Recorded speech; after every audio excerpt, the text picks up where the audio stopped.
Friends, welcome back to my channel. Once again मैं आपके लिए लेकर के आई हूँ यूपीटीजीटी के लिए most important topic John Galsworthy. John Galsworthy से हम लोग आज एमसीक्यू करेंगे। फ्रेंड्स चलिए स्टार्ट करते हैं हम लोग जॉन गाल्सवर्दी से आज की MCQ. The first question is the show is a satire on. The show is a satire on, जो उनका वर्क है द शो, ये सटायर है किस चीज़ पर है? The journalist, religious hypocrisy, the labour unions, the capitalist. The correct answer is the journals. Correct answer क्या है friends? The journalists. Next question is the next question, the escape depicts the pitiable condition of. जो escape है उनका work, उसमें क्या depict किया गया है? The pitiable condition of. किस चीज़ की पिटिएबल कंडीशन, किस चीज़ की दयनीय दशा दिखाई गई है? The options are the poor labourers who work on the factories. The next option is the persons who come out from the jail after completing their term of imprisonment. The next option is the miserable life of women in their homes. The next is the convicts who escape from the jails. The correct answer is given here. The persons who come out from the jail means second option. ये वाला answer आपका सही है। The persons who come out from the jail after completing their term of imprisonment. तो इन्हीं की pitiable condition को the escape में दिखाया गया है। नेक्स्ट क्वेश्चन पे चलते हैं friends. The next question is the skin game brings out the conflict between. Skin game में उनका वर्क है द स्किन गेम, इसमें किसके बीच की कॉन्फ्लिक्ट को दिखाया गया है? The options are industrialists of different industries, landed aristocrats and the industrialist and the bureaucrats, different political parties. Correct answer हम लोग चेक करते हैं friends. The correct answer is landed aristocrats and industrialists. The correct answer is option B. Option B is the correct answer. The next question is the loyalties exposes class loyalties towards. The question is the loyalties exposes class of loyalties towards. उनकी work the loyalties में क्या expose किया गया है, क्या दिखाया गया है? ऑप्शंस हैं different social classes, regional affiliations, different benefactors who are oppose to each other, या फिर डिफरेंट रिलीजियस सेक्ट्स। तो देखते हैं हम लोग इसका आंसर क्या है। इसका आंसर होगा फ्रेंड्स डिफरेंट रिलीजियस सेक्ट्स। क्या होगा? Different religious sects. तो लॉयल्टीज में क्या एक्सपोज किया गया है? The different religious sects. Option number D is the correct answer. Next question, the next question is the play justice is a satire on which of the following. John Galsworthy का जो play है justice, इनका जो justice है वो क्या है? एक प्ले है। तो एक सटायर है किस चीज़ पर है? Options are the system of paying wages, the system of legal trial, the system of imprisonment, the system of social disparity. The correct answer is the system of legal trial. The system of legal trial. Option number B is the correct answer. The system of legal trial. The next question is Galsworthy writes Jocelyn was a। जो Jocelyn जो कि Galsworthy के द्वारा लिखी गई है, ये क्या है फ्रेंड्स? स्टोरी है, पोअम है, या फिर प्ले है, या फिर नॉवेल है? तो ये क्वेश्चन आपके एग्ज़ाम में कई बार ये पूछा गया है कि जो गाल्सवर्दी के द्वारा लिखा गया जॉसलिन है वो ये क्या है? तो क्या है? वो एक नॉवेल है। गाल्सवर्दी की लिखी गई जॉसलिन जो है वो ये क्या है? नॉवेल है। The next question is John Galsworthy rights dark flower was a. अब इनके जो वर्क है डार्क फ्लावर, ये क्या है? प्ले है, शॉर्ट स्टोरी है, अ पोअम है, अ स्टोरी है। तो द करेक्ट आंसर क्या रहेगा फ्रेंड्स, गेस करें। The correct answer is a story. जो डार्क फ्लावर है ये गर्ल्स वर्दी के द्वारा लिखी गई क्या है, एक स्टोरी है। Next question, the next question is he on the models of whose problem plays did John Galsworthy write his plays. तो यहाँ पे क्वेश्चन क्या पूछा गया है कि on the models of whose problem plays did John Galsworthy write his plays, कि John Galsworthy ने अपने प्लेस को किसकी प्रॉब्लम्स पे मॉडल किया है। तो ऑप्शंस क्या यहाँ पे हैं friends, Henry Gibson, Arthur Pinero, and the next option is Henry Arthur Jones या नन ऑफ दीज। तो करेक्ट आंसर फ्रेंड्स क्या रहेगा यहाँ पे, हेनरी गिब्सन। करेक्ट आंसर क्या रहेगा, हेनरी गिब्सन। तो गाल्सवर्दी किसको फॉलो करते थे, हेनरी गिब्सन को फॉलो करते थे। The next question is Galsworthy rights from the four winds was, Galsworthy ने जो राइट किया है क्या, फ्रॉम द फोर विंड्स, ये क्या था, a collection of his verses, a collection of character sketches, a collection of his stories, a dramatic series. तो इनके द्वारा लिखी गई फ्रॉम द फोर विंड्स ये क्या है फ्रेंड्स, गेस करें आप answer. The correct answer is a collection of his stories. तो गाल्सवर्दी के द्वारा लिखा गया फ्रॉम द फोर विंड्स ये क्या है, फ्रॉम द फोर विंड्स जो है वो एक कलेक्शन ऑफ दी स्टोरीज है। The next question is Galsworthy rights the white monkey, most important topic is here, the white monkey ये क्या है। इनके फ्रेंड्स गाल्सवर्दी की वर्क्स को देकर के ऐसे क्वेश्चन बहुत से पूछे जाते हैं, इनके वर्क का नाम दे दिया जाएगा और आपसे इनका टाइप पूछा जाएगा कि ये नॉवेल है, प्ले है या फिर स्टोरी है। तो ये ध्यान रखिएगा कि इनके वर्क का आपको मालूम होना चाहिए। तो यहाँ पे द क्वेश्चन है कि द वाइट मंकी ये क्या है, ये एक नॉवेल है, गाल्सवर्दी के द्वारा लिखा गया क्या है, ये नॉवेल है। The next question is Galsworthy ने राइट किया है द पैट्रिशियन, क्या लिखा है, द पैट्रिशियन। तो पैट्रिशियन क्या है, करेक्टर स्केच है, नॉवेल है, अ प्ले है, अ स्टोरी है। The correct answer will be a play. The patrician क्या है फ्रेंड्स, ध्यान दीजिएगा, गाल्सवर्दी के द्वारा लिखा गया है प्ले है। The next question is in which play does David Roberts appear as a leading character. आपने सबने पढ़ा होगा इनके प्ले में कि कौन से प्ले में डेविड रॉबर्ट्स नाम का कैरेक्टर जो है वह अपीयर होता है, the Pigeon, the Fugitive, the Silver Box, the Strife. तो करेक्ट आंसर फ्रेंड्स क्या होगा, द स्ट्राइफ।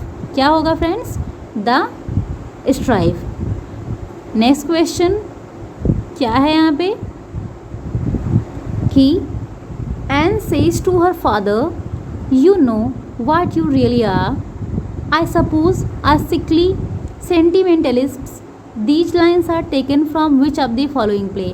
गाल्सवर्दी के द्वारा लिखे गए कौन से प्ले से ये लाइंस ली गई हैं। Ann says to her father, तो ये कैरेक्टर किस में है फ्रेंड्स, गेस करें आप। The Pigeon, the Family Man, the Strive, the male. तो करेक्ट आंसर क्या होगा फ्रेंड्स इसका, the Pigeon. The correct answer is the Pigeon. Next question. The next question is here. In which play is John Barthwick is a leading character? John Barthwick जो है वो leading character कौन से work में है? The Pigeon, The Silver Box, The Strife, The Eldest Son. तो correct answer क्या होगा, The Silver Box. Correct answer friends क्या होगा, The Silver Box. ये जॉन गाल्सवर्दी के द्वारा लिखा गया सिल्वर बॉक्स क्या है, एक प्ले है और ये मोस्ट इम्पॉर्टेंट है फ्रेंड्स। ये सिल्वर बॉक्स आप इसकी कैरेक्टर को, इसकी स्टोरी को, इसकी हर सेटिंग को, इसके हर चीज़ को आप अच्छे से दिमाग में रख लीजिएगा क्योंकि इससे क्वेश्चन बहुत आते हैं। तो सिल्वर बॉक्स उनका बहुत ही इम्पोर्टेंट प्ले है और जॉन बार्थविक नाम का कैरेक्टर जो है वो इसमें लीडिंग कैरेक्टर में है। The next question is Galsworthy rights the stone. Galsworthy के द्वारा लिखा गया द स्टोन, ये क्या है, एक प्ले है या नॉवेल है, अ शॉर्ट स्टोरी है, अ पोअम है। तो क्या है फ्रेंड्स ये, ये एक नॉवेल है। ये क्या है? ये एक नॉवेल है। The next question is what is the central idea theme of the Silver box? तो सिल्वर बॉक्स का जो सेंट्रल थीम है वो क्या है? Conflict between the rich and the poor, level in capital conflict, disparity in law, social disparity. तो आपको मालूम है कि सोशल इशूज़ पर जॉन गाल्सवर्दी ने बहुत सारे प्लेज एंड नॉवेल्स लिखी हैं, लेकिन जो इनके द्वारा लिखा गया प्ले है द सिल्वर बॉक्स, जिसको भी आपने ऊपर पढ़ा, तो ये क्या है? तो करेक्ट आंसर क्या होगा फ्रेंड्स? करेक्ट आंसर होगा कि डिस्पैरिटी इन लॉ, क्योंकि सिल्वर बॉक्स में जो कैरेक्टर्स रहते हैं उनमें उन कैरेक्टर्स के साथ में क्या होता है? लॉ में डिस्पैरिटी होती है, मतलब दोनों के साथ में जो लॉ है वो एक साथ अप्लाई नहीं किया जाता है। ठीक है, तो इसलिए इसमें क्या पाया गया है? डिस्पैरिटी इन लॉ पाया गया है। आप द सिल्वर बॉक्स को आप डिटेल में पढ़ लीजिएगा या फिर हमें बताइएगा, हम आपको डिटेल में ये प्ले लेकर के आएंगे। द नेक्स्ट क्वेश्चन है in which year was Galsworthy awarded? The most important question is here. In which year was Galsworthy awarded the Nobel Prize for Literature? Nobel Prize Literature में Galsworthy को कब दिया गया था?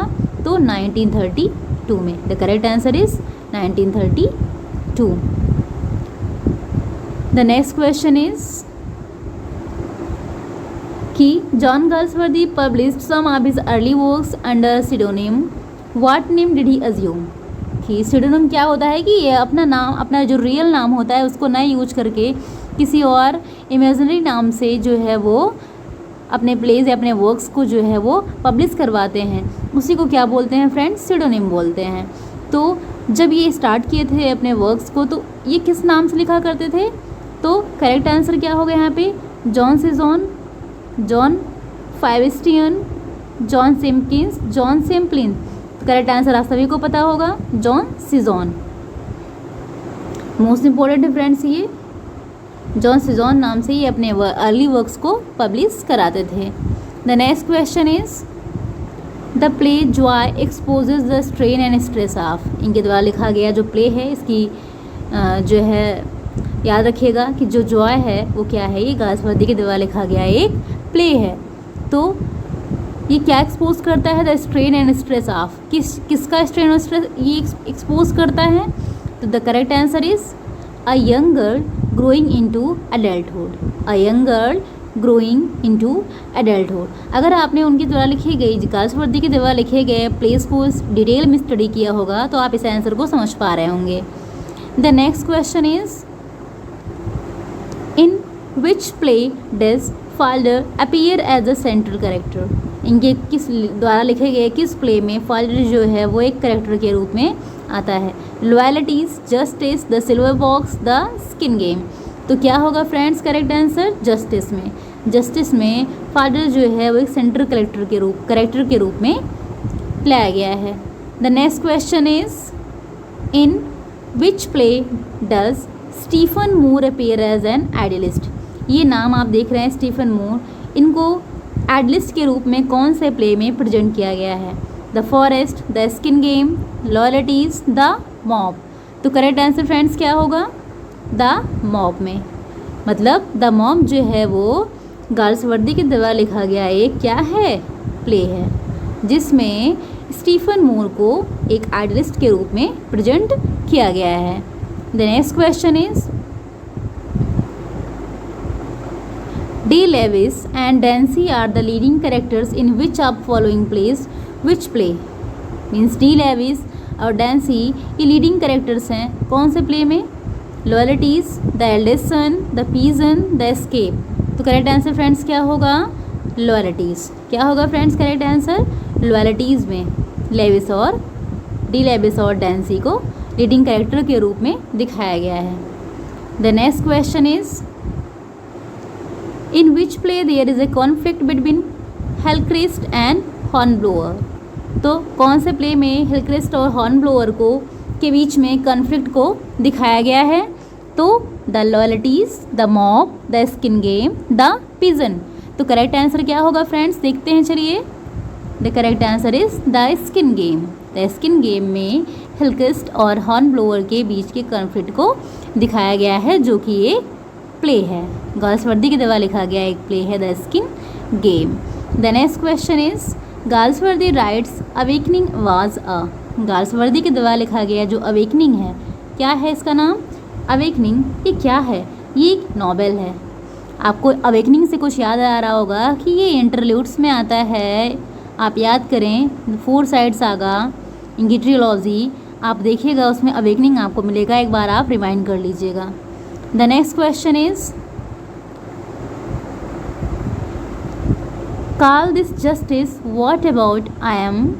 It is the money got I am of justice. In which play do these lines appear.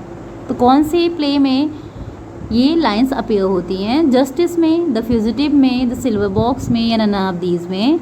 तो correct answer क्या होगा friends? The Silver Box. The next question is gentleman men like the prisoner are destroyed daily under our law for want of that human insight which sees them as they are patients and not criminals। तो ये lines उनके कौन से play से लिखी गई हैं? Justice, strive, the Silver Box, the fugitive. Correct answer देखते हैं फ्रेंड्स। तो करेक्ट आंसर इनका क्या है? जस्टिस। करेक्ट आंसर क्या है फ्रेंड्स? जस्टिस है। The next question is central idea या थीम ऑफ द स्ट्राइफ। जो स्ट्राइफ इनके द्वारा लिखा गया है उसकी जो सेंट्रल आइडिया है, उसकी थीम है, वो क्या है? तो क्या है? Conflict between the literate and illiterate, ये है, या फिर conflict between the rich and poor, या बिटवीन डिफरेंट रिलीजियस सेक्ट्स, या फिर लेबर एंड कैपिटल। तो करेक्ट आंसर क्या होगा? लेबर और कैपिटल के बीच की कॉन्फ्लिक्ट को स्ट्राइप में दिखाया गया है। अगर आपने स्ट्राइप को पढ़ा होगा तो आपको ये आंसर क्लियर होगा। The next question is pigeon exposes the evils of. The pigeon है वो किसके एबल्स को एक्सपोज करता है? Dark cells in the prisons, the insanitary conditions in which the workers work in the factories, shelter homes and poor homes, slums in big cities. The correct answer क्या होगा friends? Shelter homes and poor homes. तो the pigeon में किसकी evils को expose किया गया है? Shelter homes और पुअर होम्स की एबल्स को एक्सपोज किया गया है। The next question is the fugitive exposes the tragedy of. The fugitive में किसकी ट्रेजिडी को एक्सपोज किया गया है? किसकी ट्रेजिडी को दिखाया गया है? तो a young women who marries an elderly man, a child who is left an orphan, a young widow, a wife who leaves her husband। तो करेक्ट आंसर क्या होगा? a wife who leaves her husband। Option D is the correct answer. The next question is John Galsworthy has treated the idea theme of law and justice in many of his plays। why? तो John Galsworthy ने जो कई सारे अपने जो है क्या किया है? Has rated the idea and theme of law and justice in many of his plays. तो इन्होंने कई सारे प्ले में अपने लॉ जस्टिस को यूज किया है। ऐसा क्यों है? तो फ्रेंड ऐसा इसलिए है because he was himself a qualified advocate. आपने पढ़ा होगा कि ये खुद भी एक क्वालिफाइड एडवोकेट थे, इसीलिए इन्होंने अपने मैक्सिमम वर्क्स में, अपने प्लेज में लॉ एंड जस्टिस का यूज किया हुआ है। तो जब आपको ये कीवर्ड मिले लॉ एंड जस्टिस तो आप जॉन गाल्सवर्दी को याद कर लीजिएगा। The next question is okay friends, तो आज के लिए इतने क्वेश्चंस थे। आपने एक तरफ से जॉन गाल्सवर्दी को जो है वो रिवाइज कर लिया है। तो ज़्यादा से ज़्यादा वीडियो के लिए हमारे चैनल को सब्सक्राइब करें, लाइक करें फ्रेंड्स। इसके बाद हम विलियम शेक्सपियर की सीरीज़ को लेकर के आएंगे। आप इनको ज़्यादा से ज़्यादा रिवाइज करें क्योंकि गाल्सवर्दी जो है वो UPTCT इंग्लिश एग्ज़ाम के लिए बहुत ही इम्पोर्टेंट टॉपिक है। आप इनकी बायोग्राफी से ज़्यादा इनके वर्क्स पे ध्यान दीजिएगा क्योंकि उनके वर्क्स से क्वेश्चन जो है वो बहुत आते हैं। चलिए फ्रेंड्स, मैं भी एक एक्सपीरियंस हूँ और मैं भी जो तैयारी करती हूँ वही रिवीजन मैं आप सबको करवाती हूँ। तो फ्रेंड्स, अगर कोई कमी होगी तो प्लीज़ आप बताइएगा, मैं अपने वीडियो में इम्प्रूवमेंट करूँगी। ओके, आज के लिए इतना ही। थैंक्स।